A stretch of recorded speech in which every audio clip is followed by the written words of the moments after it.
welcome back to another tutorial. This week we're going to focus on a little bit more mature skin, so I can't be accused of being ageist. I've got Eileen in the hot seat, and we're going to start with talking about how you can look after the skin, still have that glamorous makeup look, not too overdone, where you feel comfortable, and it may address a few things that you've been worrying about at home. So let's start.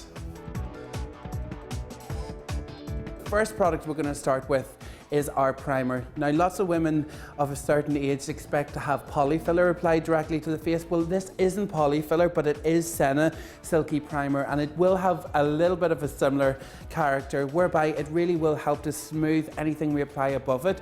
It'll fill in any sort of fine lines, anything like that, to really plump out the skin and make the skin look like it's not saturated makeup, make the makeup not sit in any fine lines and draw attention to the things we really want to disguise. So we need a little bit of this.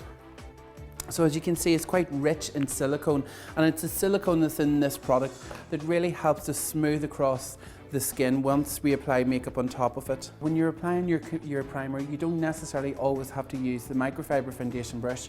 You can apply this with your fingertips, but I do feel it's quite good to buff this type of primer into the face so that it gets into every single groove in preparation for the rest of the products that are going to rest on the skin afterwards. Next, we're going to start to do some colour correction. I'm going to use yellow, and I'm going to use a pink colour corrector. The yellow is going to deal with underneath the eyes. It's going to really start to brighten that area. It's going to start to neutralise the tones underneath the eye so that it becomes much brighter and fresher. It's a very, very sheer application when you see this applied. We're going to use less concealer and not congest that area so that we're left with product not sitting into any fine lines around the eye area. To do this, we're going to buff this in with a baby microfiber concealer brush. Now make sure you get right up close underneath the eyes. Already you can start to see this yellow tone really lifting the entire eye area and neutralizing the tone that we don't want people to see. So you can see the difference in one compared to the other. Next, we said yellow, but we also said pink. Pink I'm going to use on any of the warmer areas on the skin. So if you're worried about age spots, for example, adding a little bit of the pink colour corrector will help to diminish those and soften those down, leaving less product on top of that, i.e. foundation or concealer, and still giving you that flawless look. We want to really even out the rest of the complexion and follow on through from what the colour correction has began. I'm not using a typical foundation. I'm not using even a tinted moisturiser, but I am using a new craze in cosmetics, which is our BB cream. So you see various different BB creams. I'm using a personal favourite of mine, and one that I think is so beautiful and satin on the skin is called Emberlace BB cream. It almost adapts to your skin tone, so I've used this on people who are quite pale to people who are more sallow in skin tone. It just takes a little bit of work with your brush to make sure it's really well buffed into the skin. It's practically untraceable. You can't see it's resting on the surface of the skin like many foundations. Working well with the ethos that the least amount of product should get you the maximum results, especially when you're concerned about anything like fine lines, if you're concerned with open pores, anything where makeup can really clog. And when you feel it on your skin literally feels like it's got a layer of silk over it. The BB stands for Blemish Balm, and not only is it going to help to diminish the red tones or the tones we don't want people to see, it's actually got treatment in it as well. So what it's going to do is treat the skin, give the skin back some vitamins and through plant extracts, and leave the skin in a much better condition. So if we have a look on one side, you can see how this has really evened out the entire complexion compared to the other side. Now we've done most of the work with the complexion, it's just the final little bits of tweaking that we need to do. And with this, I'm going to use a little bit of concealer.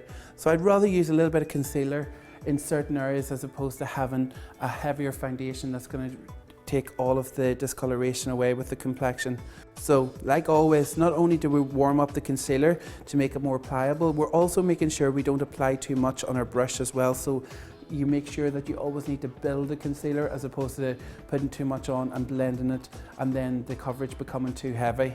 So look at the complexion, look at your face, see where it needs a little bit more attention and where the BB cream hasn't maybe taking away enough tone that you're happy with. It's easier to use a little bit of concealer in certain areas than apply anything heavy across the entire face. We've done all of our colour correction. We've evened out the complexion. We've used a little bit of concealer and blemish balm to do that. Now we need to set everything like we would with every application. So to do that, we're going to use a little bit of powder. Powder can send some women screaming out the door thinking that they're going to feel heavy and chalky and it's going to draw attention to lines, and it doesn't have to be that case. I'm going to use something that's very, very fine. As you can see, there's no colour in the powder. Take a little bit of this with your big brush. I'm using loose powder as opposed to press because it's much more forgiving when it goes onto the face. It'll create a very fine veil across the entire face. Tap your brush and then a little bit all over the entire face. This is the Makeup Studio translucent powder, which, as you can see, is just going to take the top layer and seal it of the base without making the skin look dull in appearance. Next, we're back to our bronzer. Again, you've heard me say this before, so we need to use the bronzer just to break up the monotony of this one tone going right across the entire face. So loading this up in your brush, again is the powder, so we're not going to use it too heavily.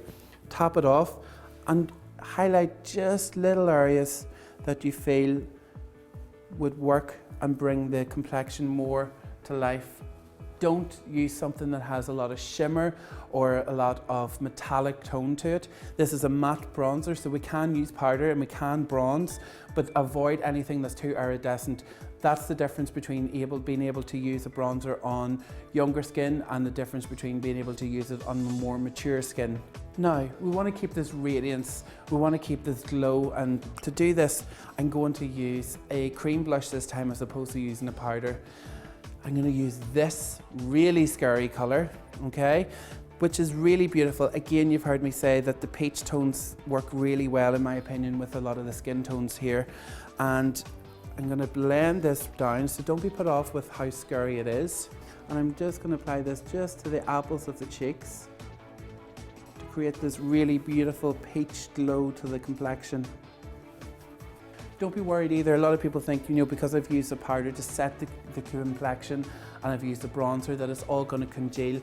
It would do if you're very, very heavy-handed with your powders and then you're very heavy-handed again with your cream blush, but not when you're using small quantities like this of each of the products and you're building everything up. You shouldn't have that appearance. Next, we're going to use a little bit of eye primer from Senna. Warm this product up again on the back of your hand. Apply this over the entire eye area and take away all of the discoloration, leaving the true tone of your eyeshadows coming through that. Okay, we're going to start with the brows. When we're starting with the eyes, we want to build in that shape. I'm using Former Brow from Senna again, which is for blondes, and I'm going to start mixing the different tones together and build in some shape. Whenever you get to a certain age, you find that sometimes your eyebrows are not as full as you normally have had them beforehand. If you haven't used anything on your brows before, I suggest you try using powder rather than going in with the pencil. Sometimes when you use the pencil, you tend to use it more like you're drawing an outline of the brow as opposed to building the shape up, because we want everything to look very polished, but we also want everything to look very, very natural as well. So follow the natural shape. This time I'm not drawing any heavy shapes. I'm literally just following through with tiny little strokes in the shape of the brow, filling in any gaps as we go. We don't want this to look false looking. Filling in the natural shape. Again, do the same to the other side. And the tiniest little bit of product, you've no idea how strong the pigments can be. So very, very little, using the angle brush and travel in the direction of the brow with the shortest edge of the brush pointing out way. Now we need to make the decision with our eyeshadows what to do. A lot of people veer away from anything that has any shimmer or shine, and they think it shows off all of the imperfections in terms of the texture of the lid. Personally, for me, I think if it's all matte shadows, you can almost look a little bit gonked looking. So we're going to incorporate a little bit of shimmer, but we're also going to use quite a bit of matte as well.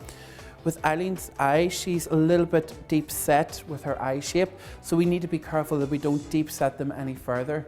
but we'll come to that a little bit later. I'm not going to put any shimmer underneath the brows. I'm going to leave the eye primer as the tone, but what I am going to do is build up a little bit of shimmer across the lid of the eye, and I'm going to do this with a flat brush, especially towards the inside of the tear duct. Next colour, step 2 with the eyeshadows. We're going to use this beautiful peach tone, and we're going to use this blending brush rather than the flat brush to really sweep in some colour. Don't be put off by the peach tone. We're using very, very little of it. We're going to just create a slight hue of colour across the crease. As I said earlier, Eileen's eyes are deep set, so the worst thing I can do is bring the colour too low and make it just underneath this bone. As you can see, Eileen's bone comes down just at an angle here. So what we're going to do is we need to see colour on this bone, on the very, very tip of it. And this is a way of disguising the fact that the eyes are slightly more deep set. Bringing this to the side as well, building this up. So where we're going to build the detail, I'm still going to have a very soft, smoked element to this makeup without going into our black liners and things like that. We can still have a little bit of glamorous sophistication with mature makeup. So here we're building this up. See how this beautiful peach tone just carries in with the peach tone along the cheekbones, tying the two perfectly together. Our final eyeshadow that we're going to use is almost this deep mauve colour. We're going to take the blending brush, load it up. So build this just on the outside and bring it into the crease ever so slightly. Make sure you can see it on the brow bone and you don't bring it too far in the hollow of the crease. I'm going to stay with the same colour that we've just used, but I'm just going to simply change brush. I'm onto my bullet brush this time, and we're going to use this as a eyeliner. You don't have to go the entire way across. Remember, you can go less than 3/4 way. So this creates almost like a V section, or the entire way. I think if you go almost past the halfway mark, you almost flatten this line to the side. So less than halfway or the entire way across. Personally, that's my rule of thumb when it comes to using either eyeliner, pencil, powder, whichever you prefer. Now with Eileen, she likes a little bit of drama around the eyes. She's not afraid to get some eye makeup on. So what I'm going to do is just gently bring this through the bottom lash line. Don't bring it down too far. Keep it nice and congested to the one area. We have jumped ahead and done some mascara on Eileen, but for the purposes of being able to show you the benefit of using some liner, I'm using some gel eyeliner on the top. Now, mature ladies, you all run away from the eyeliner and you think people are gonna start walking out with Amy Winehouse flicked liner. That's not the case. I'm gonna cleverly use this eyeliner to build your lash line, to make it look more solid and full, because you find that your eyelashes can deplete as you begin to get older. So what we're going to do is make the best of what you've got, and we're going to be able to draw almost like in between the lashes to create a fuller lash line.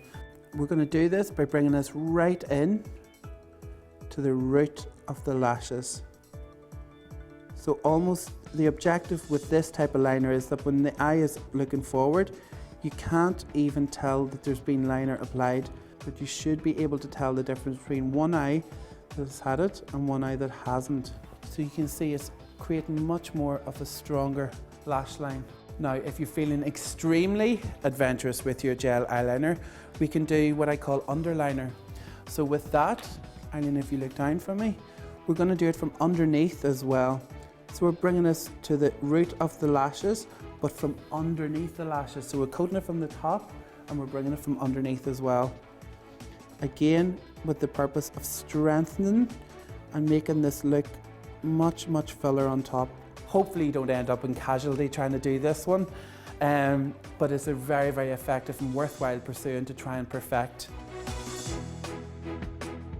We're coming close to the end of our mature, sophisticated look, and I'm using Makeup Studio pencil in number 4 to line the lips. I'm not trying to overly line them, I'm just going to sketch them out.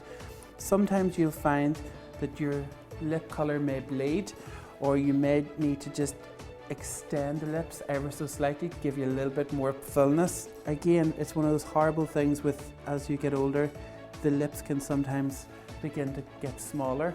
So what we can sometimes do is exaggerate ever so slightly. Next, we're going to use a stain. This time it's going to be more of this beautiful deep coral, which will give a real bounce to the lips. It's more of a matte tone, so it doesn't have any of your sparkle or glitter or anything like that, but we are having fun with colour. Over the top of that, we're going to use some clear gloss to give a little bit of extra light onto the lips. So load it up on your brush or apply it directly from the product and bring this across the whole lip. And to set everything in place and let Eileen boogie the night away, we're going to use some Fix Spray from the makeup studio to set everything. This also acts as a beautiful hydrator. It's full of rose essential oils in it as well. And that's us. Sophisticated makeup for the mature, beautiful lady.